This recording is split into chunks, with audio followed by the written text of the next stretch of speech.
De nombreuses personnes ont déclaré avoir vu des flashs lorsque la voiture se dirigeait vers le tunnel où elle allait s'écraser. Flash auquel on attribuait l'accident lui-même. Mais le problème est que de nombreuses personnes ont rapporté des éclairs différents, à des moments différents, à des endroits différents. Cette nuit-là, les flashs étaient nombreux, notamment ceux des photographes qui suivaient la voiture et la lumière des phares des véhicules. Peut-être cela a-t-il aveuglé la visibilité du conducteur alors qu'il conduisait le véhicule à grande vitesse.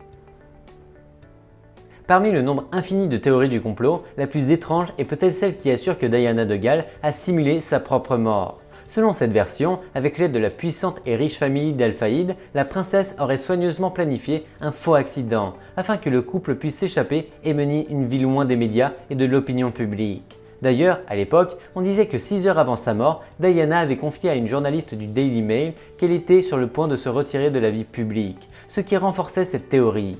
Cependant, comme pour les autres, il n'existe aucun élément probant connu permettant de croire que cela est vrai. Il existe de nombreuses théories qui indiquent que l'accident à l'origine de la mort de Diana était peut-être un complot planifié. Cependant, tout reste une énigme pour beaucoup.